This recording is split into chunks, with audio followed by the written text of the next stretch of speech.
नमस्कार, मैं हूं संजय शर्मा। आप देख रहे हैं 4 पीएम गुजरात। क्या राजनीति है, क्या राजनीति की कहानियां हैं। क्या गुजरात लॉबी अब झटके में आने वाली है। अनारा पटेल, आनंदीबेन पटेल की बेटी के गुजरात की जमीनों के किस्से आप सब जानते हैं। लेकिन उत्तर प्रदेश में योगी आदित्यनाथ ने एक झटके से अमित शाह के दोनों आदमी, दोनों डिप्टी सीएम और आनंदीबेन पटेल को कैसे ठिकाने लगाया। बिहार के नतीजे क्या मोदी की कुर्सी के लिए खतरा बनेंगे। चंद्रबाबू नायडू क्या सोच रहे हैं, सारी बातचीत हमने केपी मलिक से करी है। दैनिक भास्कर के राजनीतिक संपादक हैं। हम चलते हैं केपी मलिक जी से। आपसे रिक्वेस्ट है, चैनल को सब्सक्राइब करना, ज्वाइन करना ना भूलें। सुनिए क्या कहते हैं। 4 पीएम न्यूज नेटवर्क में स्वागत है आपका केपी मलिक साहब। हमको भी लग रहा जी था कि इंडिया गठबंधन लड़ रहा है, सीट तय नहीं कर पा रहा, आपस में कुछ मनमुटाव हो गया। लेकिन अब तो ये लगने लगा है शायद रणनीति का हिस्सा था। अशोक गहलोत पहुंचे, एक फोटो वायरल हुआ कि लालू यादव हैं, तेजस्वी हैं, राबड़ी हैं, अशोक गहलोत बैठे हुए हैं। और आज प्रेस कॉन्फ्रेंस होने जा रही है इंडिया गठबंधन की, जिसमें शायद राहुल और तेजस्वी दोनों रहेंगे। यानी मतभेद खत्म इस गठबंधन के। दूसरी तरह से चुनाव आयोग ने 2 सीटों पे पर्चा निरस्त किया है, तो लग रहा है कि चुनाव आयोग और क्या क्या करने जा रहा है। लेकिन ये जो राहुल गांधी की, तेजस्वी यादव की जो प्रेस कॉन्फ्रेंस होने वाली है, उससे पहले दोनों की पार्टियों के नेताओं के बीच में जो उत्साह नजर आ रहा है, जो बॉडी लैंग्वेज अभी से नजर आने लगी है, वो काफी कुछ संकेत दे रहा है। और भारतीय जनता पार्टी में मुझे लग रहा है कुछ तो बेचैनी है, कुछ तो ऐसा चल रहा है, क्योंकि अमित शाह जी जिस तरह से बेचैन हो रहे हैं, परेशान हो रहे हैं, नीतीश के लिए नारेबाजी हो रही है। क्या लग रहा है आपको, बिहार से तस्वीरें क्या आ रही है सामने आपके? देखिए संजय जी, आपको याद होगा परसों हमने कहा था कि अब तो हमें जो है राहुल गांधी, अखिलेश और कहीं कहीं तेजस्वी यादव पे भी गुस्सा आने लगा है। या ये और आज तो ये कहें कि इन पे दया सी आने लगी थी। इस तरह का एक माहौल बन गया था, क्योंकि ये जीती हुई बाजी को हार हार में बदलने जा रहे थे। लेकिन आज की जितनी तमाम खबरें मेरे पास हैं, जिस तरह की जानकारी मेरे पास है, मैं आपको बताऊं कि एक बड़ी जानकारी आपको दे रहा हूं, पता नहीं आप तक पहुंची है कि नहीं पहुंची है। 1.5 दर्जन जो है शिकायतें आई हैं, पक्की शिकायतें राहुल गांधी के पास आई हैं। और वहां के लगभग जो है 50 से ज्यादा जिला अध्यक्षों ने एक सामूहिक चिट्ठी राहुल गांधी को लिखी है। और राहुल गांधी को ये लिखा है कि हम 50 लोग मिलकर पार्टी छोड़ने नहीं जा रहे हैं, हम ये कहने जा रहे हैं कि सिर्फ जांच कराइए आप। और उन्होंने ऐसे ऐसे सबूत दिए हैं कि जो 1 महीना पहले, 15 दिन पहले भारतीय जनता पार्टी जिंदाबाद बोल रहे थे और कांग्रेस को गरियाने का काम कर रहे थे, वो टिकट कैसे पा गए। और बाकायदा सबूत के साथ उनको सारी चीजें भेजी गई। उस पर फिर लखनऊ या दिल्ली से एक्शन हुआ, तमाम चीजें हुई। और जो बड़ा नुकसान दिखाई दे रहा था कि कांग्रेस की और आरजेडी की लड़ाई में एक बड़ा नुकसान हो जाएगा गठबंधन को, और फायदा सीधे सीधे भारतीय जनता पार्टी को उठा जाए होगा, उसको कैसे रोका जाए। इसमें तस्वीर यह आती है कि भारतीय जनता पार्टी ने बड़े स्केल पे अपने लोगों को प्लांट कर दिया था तत्काल में। पहले तो जो हो रहा है हो ही रहा है। जो दिल्ली में, बिहार में, बाकी राज्यों में भारतीय जनता पार्टी जिसके लिए निपुण है प्लांटेशन में, वो प्लांट उन्होंने किया हुआ है। एक स्लीपर सेल बड़े अच्छे तरीके से काम कर रहा है, और वो बिहार में भी कर रहा है।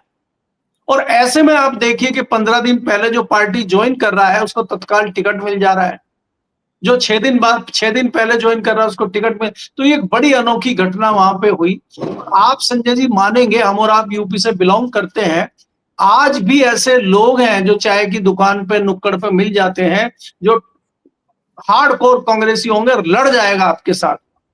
चाहे भारतीय जनता पार्टी की सरकार रही हो, चाहे मुलायम सिंह की सरकार रही हो, चाहे मायावती की सरकार रही हो, उसकी सेहत पर कोई फर्क नहीं पड़ता। और गांव में गिने चुने 5-6 आदमी ऐसे हैं जो कांग्रेसी हैं। तो इस तरह के लोग बिहार में भी हैं।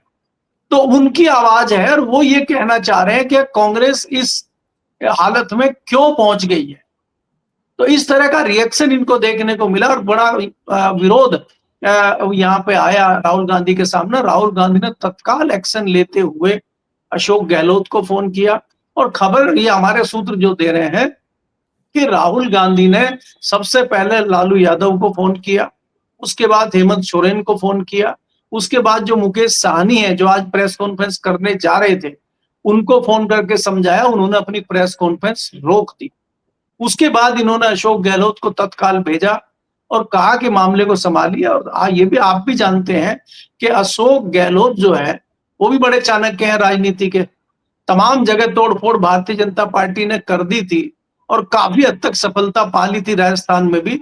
लेकिन जो है ऐसा ऐसी पटकनी दी थी अशोक गहलोत ने भाजपा के चाणक्य को कि उनको आज तक याद है और उनकी करवट में दर्द आज भी है कहीं ना कहीं अशोक गहलोत का दिया हुआ।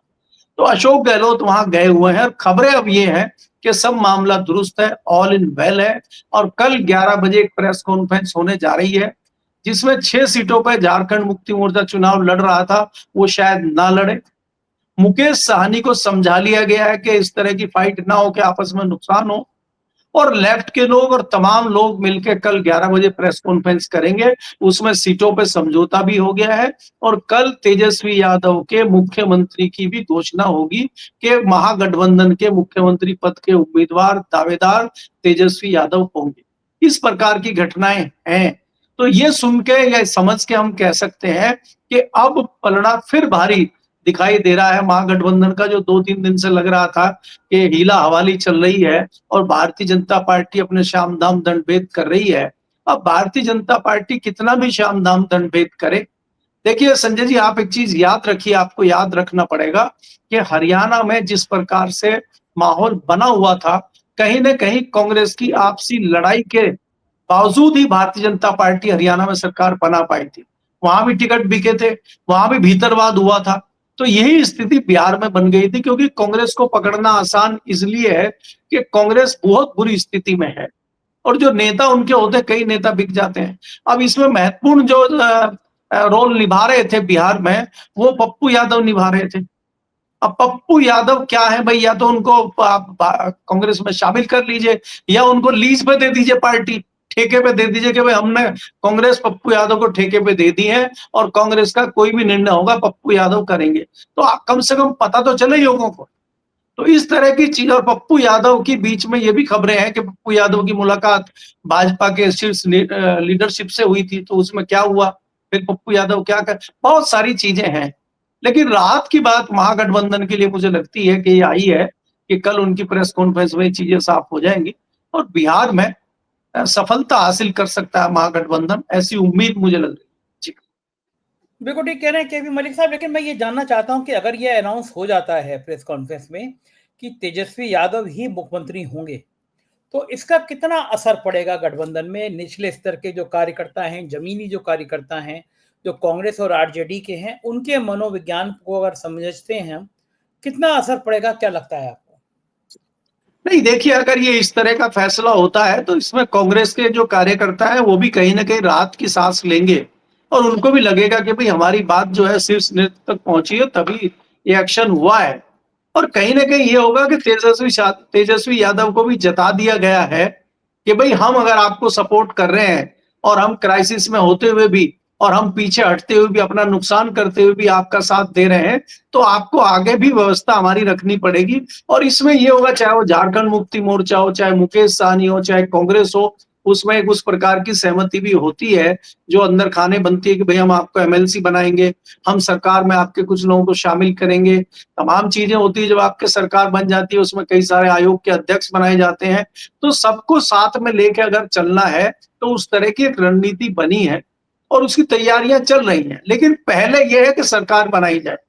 सबको यह भी है कि भैया इनसे कैसे बचा जाए, ये जो शाम दाम दंड भेद वाले चुनाव आयोग को सिर पर रख के गठरी ढो रहे हैं, पहले तो इनसे बचा जाए। अगर हम इनसे बच गए, जिंदा रहे, तभी तो ये चीजें होंगी। अगर आप कुछ कर ही नहीं पाए और सरकार ही नहीं बनी तो फिर क्या फायदा बाकी चीजों का। तो सबसे पहले ये कहा गया है कि हम बैठ के आपस में फैसला कर सकते हैं, सारी चीजों को हम घेर सकते हैं उसके बाद भी लालू यादव और तेजस्वी यादव को, अगर हम सरकार बनवाते हैं तो। लेकिन अगर सरकार ही नहीं बनी तो फिर क्या करेंगे। तो इस तरह की बातें हुई है और उस पर एक सहमति बनी है। तो इसमें कोई दो राय नहीं है कि उसका फायदा कांग्रेस को भी मिलेगा और उसका फायदा लेफ्ट हो, चाहे झारखंड मुक्ति मोर्चा हो, चाहे मुकेश सहनी की पार्टी हो, सबको फायदा उस चीज का मिलेगा, क्योंकि अभी वो भी सत्ता से बाहर है। जी मलिक साहब, एक बड़ा महत्वपूर्ण सवाल यह है कि अगर इंडिया गठबंधन चुनाव जीत जाता है बिहार में, नीतीश बाबू की पार्टी बीजेपी हार जाती है, तो केंद्र पर इसका क्या असर पड़ते हुए देख रहे हैं आप? क्योंकि नीतीश और चंद्रबाबू नायडू के समर्थन से सरकार चल रही है, और अगर इंडिया गठबंधन जीतता है बिहार, तो क्या नीतीश के सांसद खिसक सकते हैं? जा सकते हैं? आपको क्या लगता है, परिदृश्य आपको क्या समझ में आता है? देखिए संजय जी, नीतीश कुमार की पार्टी के जो सांसद हैं, वो चाहे नीतीश जीते चाहे हारे, वो दोनों ही परिस्थितियों में भारतीय जनता पार्टी के साथ जाएंगे। और आप ये समझ लीजिए कि नीतीश कुमार किसी भी कीमत पे इस बार बिहार के मुख्यमंत्री नहीं बनने जा रहे हैं। इतनी बड़ी घोषणा आपके चैनल पे बैठ के मैं कर रहा हूं। अगर नीतीश कुमार की पार्टी और भारतीय जनता पार्टी बहुत अच्छी स्थिति में आती है, तो नीतीश कुमार तो एकनाथ शिंदे बन जाएंगे। और अगर भारतीय जनता पार्टी और आरजे ये जेडीयू हारते हैं, तो फिर महागठबंधन की सरकार बन रही है और तेजस्वी यादव मुख्यमंत्री बन रहे हैं। तो इन परिस्थितियों में मुझे नीतीश कुमार सीएम बनते हुए नजर नहीं आ रहे हैं। और अगर नीतीश कुमार को भी ये लगेगा कि मैं सीएम नहीं बन रहा हूं और भारतीय जनता पार्टी मेरे ऊपर हावी है, तो उन परिस्थितियों में वो तेजस्वी यादव को मुख्यमंत्री बनवाने का पहल करेंगे, ना कि भारतीय जनता पार्टी को सपोर्ट करने का काम करेंगे। और उन परिस्थितियों में नीतीश कुमार की पार्टी निश्चित रूप से टूटना तय है। तो पार्टी टूटेगी तो उसका दिल्ली पे क्या असर पड़ेगा वो आप समझ लीजिए। क्योंकि किसी भी कीमत पे नीतीश कुमार भारतीय जनता पार्टी के साथ चुनाव का रिजल्ट आने तक है। उसके बाद अगर वो सीएम बनते हैं तो उनका गठबंधन चलेगा, और सीएम नहीं बनते हैं तो नहीं चलेगा। और सीएम तो भाजपा उनको बनने नहीं देगी अगर भाजपा इस में आ जाती है कि अपना सीएम बना ले। तो इसलिए निश्चित तौर पर मैं कह सकता हूं कि बहुत अच्छा ना दिल्ली के लिए रहेगा ना बिहार के लिए रहेगा। पार्टी तो नीतीश कुमार की समाप्ति की ओर है। जी। अच्छा मलिक साहब, एक चीज और है कि 14 नवंबर के बाद 15 नवंबर की सुबह तापमान बिहार के साथ साथ दिल्ली का भी गर्म रहेगा। ये बात तो मोदी साहब, शाह साहब चाणक्य हैं, कहे जाते हैं। गुजरात लॉबी पूरी जानती है कि अगर नीतीश और ये एनडीए गठबंधन हारा तो दिल्ली की कुर्सी भी डगमगाएगी। चंद्रबाबू नायडू बहुत बढ़िया बार्गेनर हैं और मुझे लगता है इंडिया गठबंधन किसी भी कीमत पर चंद्रबाबू नायडू को तोड़ना चाहेगा। जगन मोहन रेड्डी ने पिछले दिनों बयान भी दिया था कि चंद्रबाबू नायडू के राहुल गांधी के कुछ लिंक हैं, तेलंगाना के सीएम के जरिए बातचीत हुई है। आपको लगता है कि नवंबर और दिसंबर दिल्ली की हुकूमत, भारत की सरकार की हुकूमत, मोदी जी के सिंहासन के लिए भी बहुत खतरे की घंटी है? आधा नवंबर, पूरा दिसंबर, कुछ भी हो सकता है भारत की राजनीति में और खास तौर से मोदी जी की राजनीति में। नहीं संजय जी, देखिए अगर परिस्थितियां बनती हैं, और ये खाली भारतीय जनता पार्टी या महागठबंधन या किसी एक पार्टी के लिए ये बिहार चुनाव लिटमस टेस्ट नहीं है, ये सभी पार्टियों के लिए एक लिटमस टेस्ट है। भारतीय जनता पार्टी हो चाहे महागठबंधन हो, सबके लिए एक नया रास्ता निकलेगा बिहार चुनाव के बाद। और देश की राजनीति एक करवट लेगी और उसमें बदलाव आपको दिखाई देगा। चाहे बिहार चुनाव के नतीजे कुछ भी हो, चाहे पक्ष में हो चाहे विपक्ष में हो, राजनीति तो बदलेगी। वो देश की राजनीति भी बदलेगी, कई राज्यों की राजनीति भी बदलेगी, उसमें आपका प्रदेश भी है। आप 2026 में नई राजनीति बदलते हुए देखेंगे कई प्रदेश में। और भारतीय जनता पार्टी की चीजें जिस तरह से आप आज देख रहे हैं, उसका भी रहस्य उद्घाटन होगा, उसका भी पर्दा खुलेगा। मैं आपके चैनल पे बार बार कहता हूं कि ये जो नुकसान हुआ है उत्तर प्रदेश में 35 सीटों का, लगभग 35 से 37 सीटों का, और जो राजस्थान में 10 सीटों का नुकसान हुआ है, इसमें कहीं ना कहीं महामानव जो है बहुत गुस्से में है। और किससे गुस्से में है ये आपको भी पता है, क्यों गुस्से में है ये भी आपको पता है। तो इसलिए वो बदलाव बहुत जल्दी आप देखेंगे।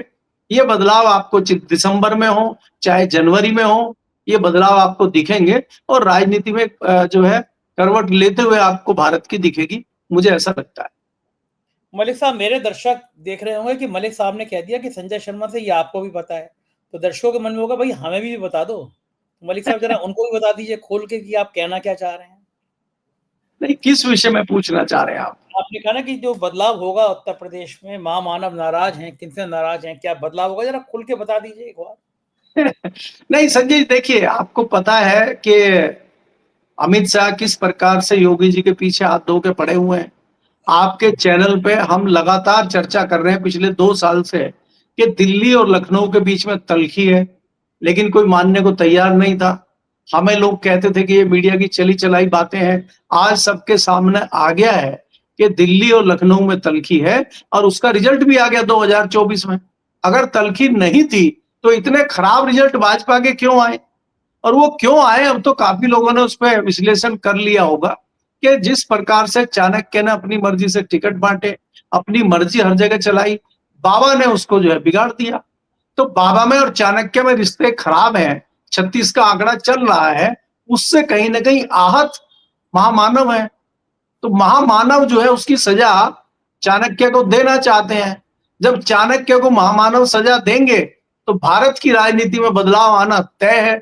और वो किस प्रकार की सजा होगी, वो फांसी पे तो टांगेंगे नहीं, या उनको कुछ और तो करेंगे नहीं, तो राजनीतिक सजा ही होगी। तो राजनीति में किस प्रकार की सजा दी जाती है वो आप भी जानते हैं, मैं भी जानता हूं और आपके दर्शक भी जानते हैं। शायद हम दोनों से अच्छा जानते हैं दर्शक कि किस प्रकार की सजा राजनीतिक या नेता लोगों को दी जाती है। कई नेता वो सजा भुगत रहे हैं जी। मतलब महामानव का इशारा आपका मोदी जी की तरफ है और चाणक्य आप शाह को कह रहे हैं। आपका मानना यह है कि मोदी जी शाह से नाराज हैं, और ये बात पहले भी सामने आई थी कि संजय जोशी और अमित शाह के बीच में कुछ बातचीत के द्वार संघ खोलना चाहता है या खुल गए। आपको लगता है कि अगर ये द्वार खुल गए और अमित शाह के और संजय जोशी की बातचीत अगर हुई है, तो मैं ये नहीं कह रहा हुई है, अगर हुई है तो क्या उसकी सूचना मोदी जी को नहीं होगी? क्या आईबी ने बताया नहीं होगा प्राइम मिनिस्टर को कि कुछ संघ के संकेत ऐसे आ रहे हैं कि भाई संजय जोशी के लिए रास्ता कुछ क्लियर किया जाए? और अमित शाह जी, राजनीति में भाई कोई किसी का नहीं होता है, जिस सीढ़ी पे चढ़ते हो सीढ़ी को गिरा दिया जाता है। मोदी जी ने भी आडवाणी की सीढ़ी गिराई थी, आडवाणी ने एक टाइम बचाया था उनको मुख्यमंत्री पद से, वाजपेयी हटाना चाहते थे, लेकिन राजनीति में आने के बाद, ताकत में आने के बाद मोदी जी ने सबसे पहले आडवाणी की सीढ़ी गिरा दी। तो वक्त वही आ गया। क्या आपका चाणक्य, बकौल आपके चाणक्य अमित शाह जी मोदी जी की वो सीढ़ी गिराना चाहते हैं संजय जोशी से बात करके? मैं फिर कह रहा हूं दर्शकों को, ये सब सूत्रों पर आधारित खबर है, मैं इसकी किसी की पुष्टि नहीं कर रहा, लेकिन राजनीति में जब चर्चाएं बहुत हो जाती हैं, जब नागपुर से भी ये चर्चा सामने आती है और मलिक साहब के पास भी ये चर्चा होती है, इसका मतलब कहीं तो कुछ पक रहा है। मलिक साहब जो पक रहा है, ये तो बड़े खतरनाक संकेत दे रहा है कि संजय जोशी और अमित शाह की मुलाकात, मोदी जी का नाराज होना, योगी से भड़कना, ये पूरी खिचड़ी जो पक रही है, इस खिचड़ी में तड़का कब लगेगा, कब सामने आएगी चीजें? संजय जी, जो आपने सवाल पूछा है कि ये तो जो खबर है इस तरह की मीटिंग की, मिलने की, या इस तरह की योजनाएं बन रही है उसकी, तो ये तो महामानव को भी होगी, और महामानव को तो आईबी ने पहले दी होगी। आईबी पहले गृह मंत्री को देती है, उसके बाद पीएम को जाती है, एक तो ये है। लेकिन दूसरी बात यह है, क्या जब अडवाणी जी की तूती बोल रही थी भारतीय जनता पार्टी में और तमाम कंट्रोल अडवाणी जी का था, तो जो षड्यंत्र अडवाणी जी के खिलाफ किए जा रहे थे, क्या अडवाणी जी को पता नहीं था क्या? तो अडवाणी जी ने क्या उखाड़ लिया था? तो आज भी जिनको, जिनके खिलाफ षड्यंत्र हो रहा है, वो सब जान रहे हैं कौन कर रहा है, किस लेवल पे कर रहा है, सबको पता है। और जहां वो जब कर सकते हैं वो कर रहे हैं, जहां नहीं कर सकते वहां नहीं कर सकते। क्या करेंगे? समय का इंतजार करेंगे। क्या एकाएक वसुंधरा राजे के सामने जो उपस्थित हुए हैं वो हवा में हो गए? क्या एकाएक जो सॉफ्ट कॉर्नर आ गया है बाबा के प्रति वो ऐसे ही आ गया है? वो इसी रणनीति का एक हिस्सा है कि आप अगर डाल है तो मैं पात हूं। भाई, दुश्मन दुश्मन का दोस्त होता है, बाकी सारा आप समझ जाइए, यहाँ पे मैं डिस्क्लोज नहीं करूंगा ना खोलूंगा। दुश्मन दुश्मन का दोस्त होता है। तो गुजराती गैंग में कौन किसका दुश्मन है वो आप भी जानते हैं, मैं भी जानता हूं। संजय जोशी किसके दुश्मन है, वसुंधरा राजे किसकी दुश्मन है, बाबा किसके दुश्मन है, नंबर 1 किसके दुश्मन है, नंबर 2 किसके दुश्मन है, कड़ी जोड़ दीजिए और बहुत अच्छी खबर जो है बना लीजिए। हाँ, सारी बातें हम ही बताएं, एक एक चीजें खोल के बताएं, कुछ रहस्य उद्घाटन जो है दर्शक भी तो करें अपने हिसाब से। तो इशारा हमने दे दिया है। और ये तमाम षड्यंत्र, तमाम राजनीति जो चल रही है, और आप संजय देखिए, आपके दर्शक भी जानेंगे, आप भी जानिए कि जो हम स्फूर्ति, जो एनर्जी चाणक्य में हम देखते थे वो आज तो दिखाई नहीं दे रही है। ईमानदारी से दिल पे हाथ रख के बोलिए आप, क्या चाणक्य में वो एनर्जी दिखाई दे रही है? क्या चाणक्य जी जिस प्रकार के बयान दे रहे हैं चैनल पे बैठ के, वो तो लुटिया डुबाने वाले बयान लग रहे हैं मेरे को, वो कोई जिताने वाले बयान तो लग नहीं रहे हैं। जिस प्रकार के आप बयान दे रहे हैं और अपने सहयोगी चिराग पासवान जैसे नेताओं से दिलवा रहे हैं जो अम्ब्रेला से उतरे हैं, जिनको राजनीति का कै खे गए पता नहीं है, और वो राजनीति के मजे हुए खिलाड़ी के लिए इस प्रकार से बोल रहे हैं और अगले दिन सरेंडर हो जाते हैं, तो ये जिताएंगे बिहार? इनके बलबूते बिहार जीतेंगे आप? तो क्या लगता नहीं आपको कि चाणक्य जी ने लगाम थोड़ी ढीली छोड़ दी है घोड़े की? ऐसा नहीं लगता आपको? तो इसका क्या कारण है? ये भी विचार करना चाहिए दर्शकों को कि चाणक्य जी ऐसे क्यों कर रहे हैं, इसके क्या कारण है?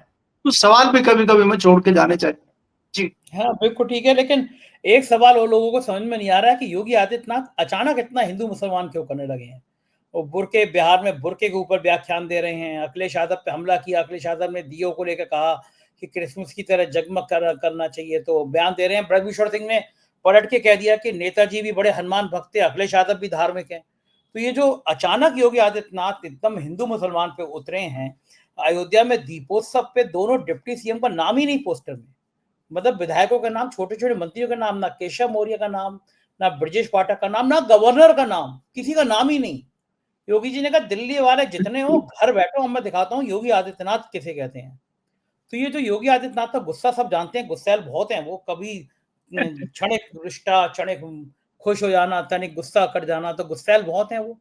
तो ये अब निपटाने वाले किसको हैं? दिल्ली की पूरी लुटिया ही डुबो देंगे। फिर ये ब्रजेश पाठक और केशव मौर्य क्या करेंगे? आनंदीबेन पटेल जो पता नहीं किसके रहमो करम पे चल रही है, मैं तो बड़ा हैरान हूँ। 75 साल की एज रखी गई थी, 80 साल हो गई। उनकी बेटी अनारा पटेल के किस्से गली गली मोहल्ले मोहल्ले में गूंज रहे हैं उत्तर प्रदेश में, मालूम करिए। ऐसी ऐसी कहानियां भ्रष्टाचार की राजभवन के सामने आ रही हैं, होश उड़ जाएंगे आपके। मतलब गवर्नर साहब की बेटी, हमने सुना था गुजरात में जमीनों का बड़ा खेल करती हैं, लेकिन अनारा पटेल, पतिदेव, सारा सारा खानदान उत्तर प्रदेश में जो कारनामे कर रहा है, जिसकी चर्चा है, वो बड़ी हैरान है। तो योगी जी ने एक झटके से सबको ढक्कन कर दिया। केशव मौर्य, ब्रजेश पाठक, आनंदीबेन पटेल बोले मैं अकेला करूंगा सरयू। ये खेल है क्या? योगी जी को तब गुस्सा, इतनी ताकत क्यों आ गई और क्यों अचानक हिंदू मुसलमान करने लगे? संजय जी देखिए, दोनों डिप्टी सीएम किसके चेले हैं ये आपको पता है, ये मुझे बताने की जरूरत नहीं है। सबको पता है अमित शाह के चेले, मोदी तो के अमित चेले। शाह जी, जब अमित शाह जी का और नंबर 1 का वॉर चल रहा है और बाबा को आशीर्वाद मिल गया है नंबर 1 का, तो जब सैया भये तो कोतवाल, तो डर काहे का? तो अब तो उनको डर है नहीं, तो उन्होंने किनारे लगा दिया। एक और सेकंड, खाली आपका मतलब है कि मोदी का आशीर्वाद योगी को मिल गया, इसलिए अमित शाह को किनारे किया जा रहा है। जी, अमित शाह के चेले हैं ब्रजेश पाठक और केशव मौर्य, इसलिए अमित शाह को ढक्कन बनाया है। योगी दोनों आप डिप्टी तो सीएम संजय जी ऐसे खोल के समझा रहे हैं, दर्शक हमसे और आपसे ज्यादा उस्ताद हैं, ज्यादा समझदार हैं। आपको इतना खोल के समझाने की जरूरत है, सब समझ जा रहे हैं। तो मैं आपको ये कह रहा हूं कि एक तो इसलिए किया जा रहा है कि आशीर्वाद प्राप्त हो गया है। आशीर्वाद क्या, मजबूरी है, इसको आशीर्वाद भी नहीं कहेंगे, उनको भी तो जरूरत है ना।